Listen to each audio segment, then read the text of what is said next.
Good morning. I'm Lynette Adams, and this is Rochester in Focus. Coming up on the show today, we end Women's History Month with a big bang. There are so many women in our community doing extraordinary things, and each year the Rochester Business Journal recognizes some of them. You'll learn what goes into the annual Women of Excellence Award. Then I want you to meet two sisters who are running a small grocery store on Thurson Road at the Cornerstone Market. It's not your ordinary grocery store. It's also a mission for the owner to help change health outcomes in that section of the city. Also today, you'll hear from two women musicians who we featured earlier in the month for a concert at Emmanuel Baptist Church in honor of Women's History Month. You'll hear the unique struggles women face in the music industry in Rochester. And finally, one more trip to the archives and our stop at Laughing Gull Chocolates on East Main Street. It's a business run by three busy moms committed to ethically sourced chocolate. Their mission to change the world of chocolate.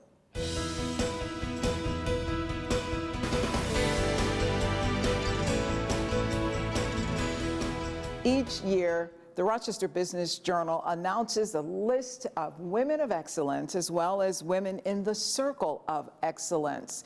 These are the best of the best in our area. And I wanted to know how the process all goes. And so joining me this morning to talk about it is Ben Jacobs, who is the Associate Publisher and Editor of the Rochester Business Journal. Thank you for being here. Thank you for having me. I want to talk about the women of excellence. I'm always impressed by the list of women each year. Kind of give us a sense of how you go about selecting the women of excellence. Sure, so we have a process. It's really almost a year-round process. The day after the event each year, we open nominations for our community members to nominate women who they think are deserving of this award.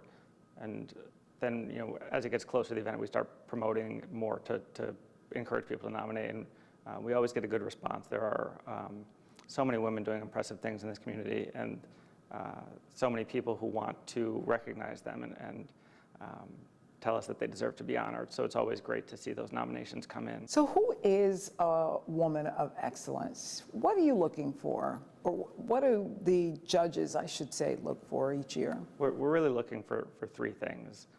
We're looking for professional excellence. These are women who have reached impressive heights in their careers. And that doesn't necessarily need to look one way. We've had entrepreneurs, we've had CEOs, we've had nonprofit leaders, but it's somebody who's really excelling in whatever field they've chosen to pursue, and however they've gone about that, they're doing it to a really high standard and really making an impact in their organization and in the community. So that professional excellence is the one leg that we look at, and then civic contributions, board leadership for nonprofits, volunteering, things like that, helping the community in ways that don't necessarily help you professionally. It's just something you do to give back and make our community stronger. So that's another important piece of it. And then the third piece we look at is mentoring. So what are these women doing to mentor others? There's a lot of women who are really going above and beyond to lift up other women who it's not something they need to do, but they want to. They got that mentoring themselves as they were moving up the ranks, and they want to make sure they help other women now that they're in a position to do so. And I see that. It's not enough just to be excellent in your profession, but you've got to give back. And you're looking at women who are selfless in their pursuit of community efforts, as well as you mentioned, lifting up other women. I asked you earlier, is there a Men of Excellence award? And you said no. And I said, why not?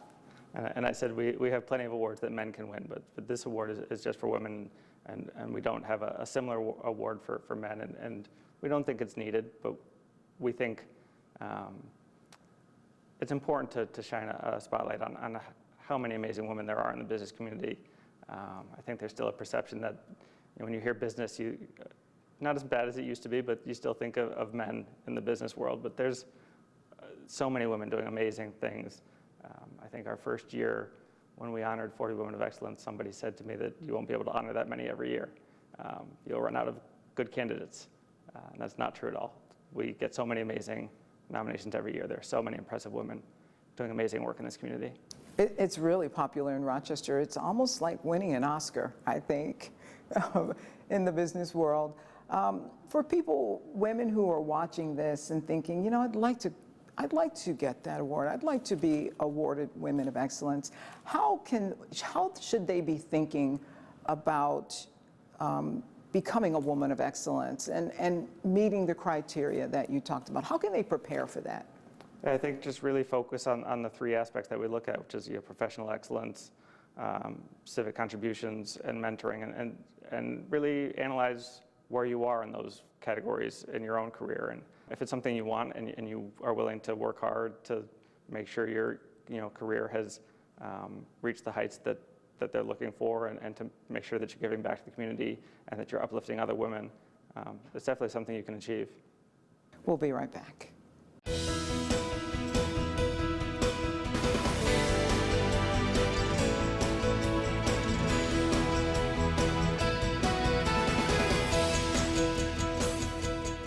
Today, we're at the Cornerstone Market and Shops. It is a relatively new grocery store in the 19th Ward, and I'm joined by the owner, Ibina Asante, as well as her sister, Rosetta Solomon, her sister, her investor, as well as Jill of all trades. She fills in a lot of gaps. Yeah. Thank you so much for inviting us in. You're welcome. Yes. This is a nice place you have here. Why did you decide to open up a business here on Thurson Road and Anthony Street, right in the middle of the 19th Ward?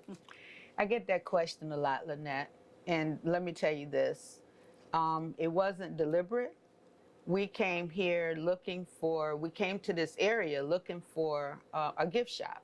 I have had balloon novelty and gift shops for years. And I seen the sign that said for sale. It was actually in the other building. But to my discovery, the grocery store was attached to it as a one partial. So I had to learn the trade. And being a person that's health conscious, it was a perfect fit. I decided to take some classes in nutrition and became a nutrition coach. And the rest kind of fell in place. Yeah. So I know that people may see this building and think, oh, it's a corner store. You do have other things. They can get chips, they can get pop and some of those things, but your focus is on health, right? The focus is on healthy eating, absolutely. And I don't know if you paid attention, but we have a reference guide on the back on the shelf with a lot of different books. We refer to Dr. Sebi with the healthy eating concept. But you can get chips in here. You can get potato chips, and you can have French fries and chicken wings. We do that. We're not going to deprive anybody of their favorite foods. Yes. And candy too. And candy too. So there's a little bit of everything for everybody in the Yes. neighborhood, sounds like. Yes. Absolutely. One of the things I love about this place is it really is about healthy eating. I know, Rosetta, you were getting ready to prepare some boxes, right? Yes. Tell me about that. Well, the box involves once a month for a membership. You can get like $50 worth of $40 worth of produce. And it comes to like $1 each for anything. And you can get a box as small as $10, didn't you tell me? You can get $10 box. You can get a $20 box. Mostly it's $1 per item. That is more than reasonable. Right. Why are you doing that? It's to encourage fresh eating. It's to encourage to add more produce, fruits and vegetables to your diet. We see that in our community, we look at the grocery stores, you don't see fresh fruits and vegetables in the areas. And we wanted to encourage that. We feel that health is wealth. And when you start eating right, you start thinking right. Now, when I walked in the door, you were getting ready to prepare the day's meal. You do soups every day. Talk about the hot foods that you offer as well. Well, that is the popular area. Our customers prefer to have food rather than to prepare them themselves. So we decided to do a soup of the day. And every day we have a different soup. Today is Wednesday. And today is Wednesday, oxtail soup and collard greens. Boy, That's one of the favorites. One of Sounds the good. favorites. On Friday, we have seafood. Everything seafood, lobster bisque, clam chowder, a small gumbo, and on Saturdays, lasagna soup. so really, if you live in the neighborhood, you can come and you can get eggs, but you can also get fresh produce, Yes. and you can get a hot meal. You can get a hot meal, yes. How's it going so far? We're very happy that we're getting the support of the community. Like I said, the area that's more popular is the deli. We're trying to encourage the fresh fruits and veggies. Doing that, we have, my mentor is Jara Santiago from Brockport, a Small Business Association. She has a professor from Brockport students doing marketing for us. So that we're hoping that we'll change the mindset of our customers by finding out why are they coming to the deli and not going to fresh produce. I'm so glad you're here. Thank you. This is really needed in this area, and I wish you well. Thank you. Thank Thank you. you very much. We'll be right back.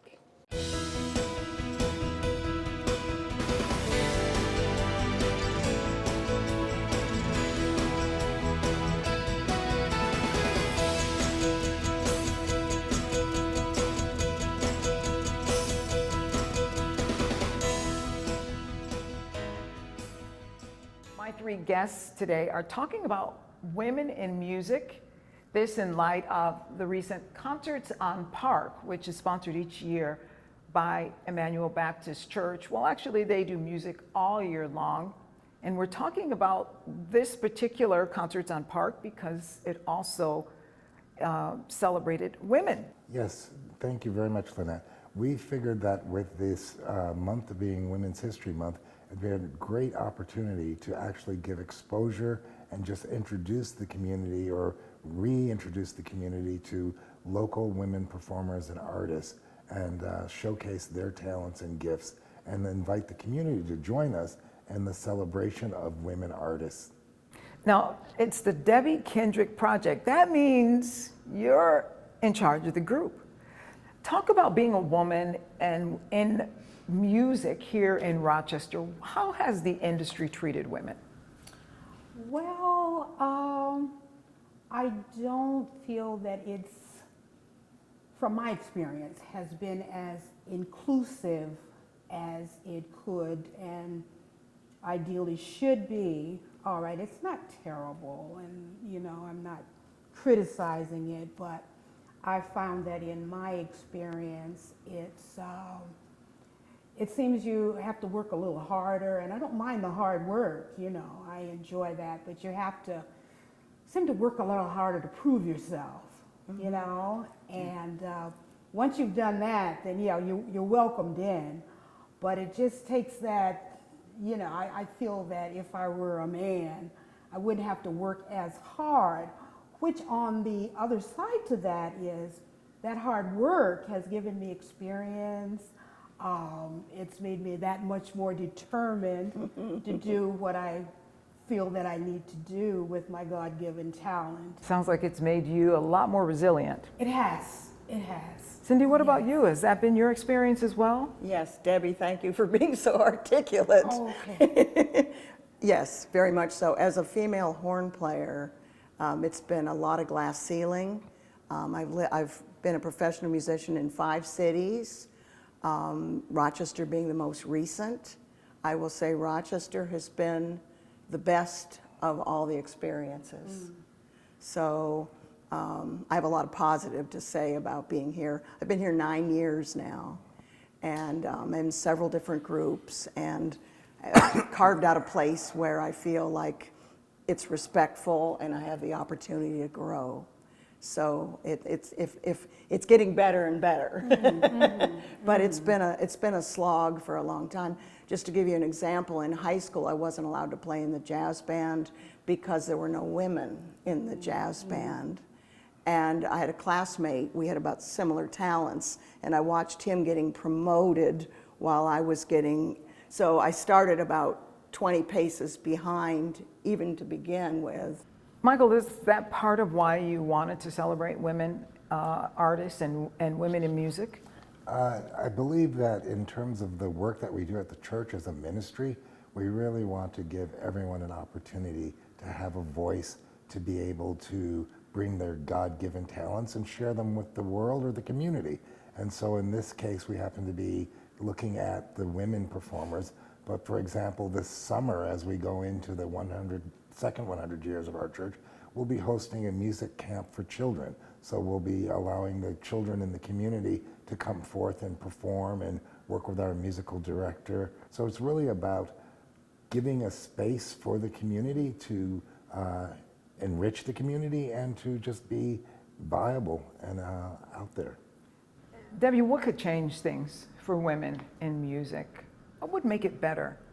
I think just to just accept us as equals, you know, and be willing to accept the fact that while we may not want to be, may not want to be you, or may not want to be the man, but we want to be recognized for the things that we can do. Well, I hope to hear from much more from both of you, talented women. And it's nice to have you here with us today to talk about this issue. Well, thank you so Thank much you, for Lynette. having us. It's an honor to be here. Thank you. My pleasure. And we'll be right back.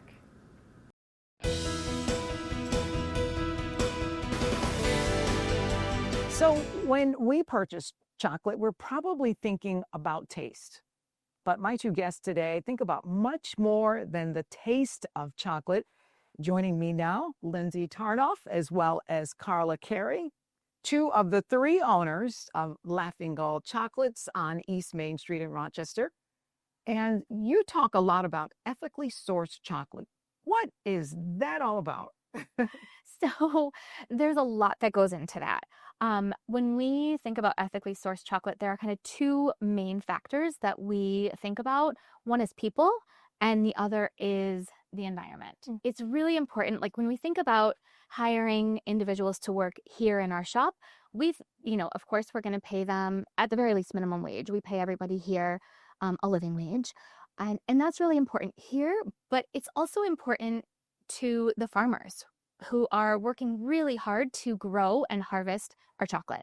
And so that's not the case everywhere. That's not the case with all chocolate. A lot of times, unfortunately, what happens is that people are exploited. Sometimes you even have children working without education, without healthcare. You might have people who might be trafficked onto farms. That doesn't happen everywhere, but it does happen. And so we are very, very cognizant about who is harvesting and planting and growing our chocolate. So when we're purchasing chocolate, it's about so much more than just the taste. Yeah. And you might see, you've seen like fair trade, probably stickers. And fair trade is, a certification that a farm can sign up to get. We work with primarily direct trade. So what that kind of means is the chocolate makers that we're working with are actually involved in a direct relationship with the farmers and where they're being grown. So that not only gives them a much more direct line of communication, but it also gives us a much more direct access to ensure that that relationship is beneficial to the farmers and the community. So that's pretty much our passion. There's no certification for that direct trade label, but that's really what we look for, is that transparency all the way down the line. Why go to such lengths to make chocolate? I think there are a lot of reasons. Number one is just our values, right? Like I'll speak for myself. I wouldn't feel good about eating chocolate that I knew was harvested or grown by somebody who couldn't leave and wasn't getting paid. So that's one thing, which is pretty simple to explain. The other thing is, if we look from a bigger lens, our chocolate's not going to be around forever. Climate change is really impacting chocolate. The farmers, there's actually a pretty significant generational gap where lots of farmers are getting older and there aren't young people to grow cacao. So, and then there are so many more factors that impact cacao as well. But cacao as the world stands right now, might not be around forever. And so we want to ensure that cacao and then the farmers who grow our cacao can sustain themselves. And so if a farmer really cares about their cacao, right? Like what they're producing, then the quality is going to be better. If the environment is well taken care of and you can have biodiversity, like other crops, other plants in that area, again, the quality of the cacao is going to be better also. So if I buy chocolate here, that's one less thing that I may feel guilty about. I may feel guilty about eating too much chocolate, but I won't feel guilty about how it's made. I think we all can only do so much in our lives, but this is kind of what we contribute, is we give you an easy way to feel really good about what you're eating. It's going to taste good. It's going to feel good all the way down. So Thank you so much. This has been a great education, and I'm dying to try some of the chocolate. And people can come in and learn how to make their own chocolate, right? yeah. Okay. Yep, we do chocolate tastings, we do chocolate making classes. So there are lots of experiences that people can have right here at the shop. All right. Well, thank you for inviting us in. Thank you Thanks for having us. coming. My pleasure. And we'll be right back.